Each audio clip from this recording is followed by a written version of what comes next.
Presidente. In realtà questo ordine del giorno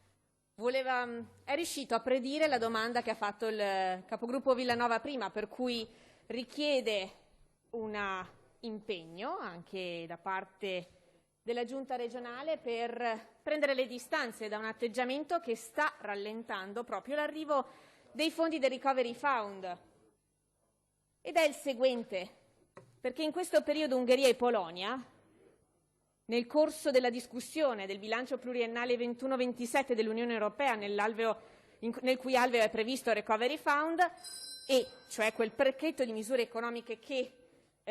faranno destinare anche all'Italia e anche al Veneto quelle risorse per poter riprendere la nostra economia e riprendere una vita nuova dopo l'emergenza Covid e gestire l'emergenza nel contempo. In questo contesto l'Ungheria e la Polonia hanno espresso dubbi sulla clausola di condizionalità dello Stato di diritto e quindi essenzialmente dicono no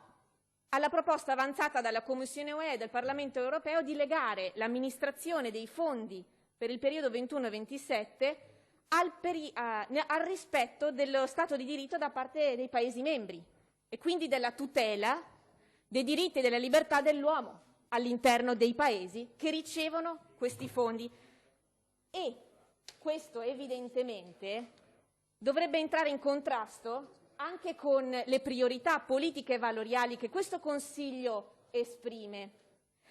E alla luce di questo, io vi lascio alla lettura dell'ordine del giorno completo, alla luce di questo, siccome sono forti le perplessità circa la posizione di chiusura di questi due Paesi, Polonia e Ungheria, con riferimento al meccanismo di condizionalità, e siccome qui è anche a rischio quello che è un concetto su cui si basano di per sé i principi politici, e chiedo soltanto di coprirsi la bocca e il naso, chiedo scusa, giusto perché siamo tutti qua impegnati a parlare anche con la mascherina, giusto per rispetto nei confronti degli altri, scusatemi. Ma si chiede a questa Giunta quindi di attivarsi presso ogni sede per giungere in tempi rapidi al superamento di questa fase di stallo e al superamento di questa posizione politica di contrasto in funzione alla prossima approvazione del bilancio pluriennale 21 e 27 dell'Unione Europea. Dato che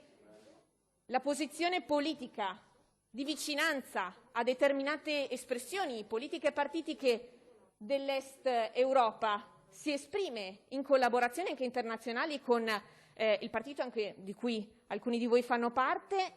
ritengo necessario che la collaborazione di tipo progettuale abbia un seguito su dei binari, ma la condivisione da un punto di vista valoriale deve essere ferma sulla difesa dello Stato di diritto e sulla difesa del fatto che chi lo viola non è degno di ricevere i fondi necessari per riuscire a costruire un'Europa che sia a misura davvero di quello che anche noi ci aspettiamo. Grazie mille.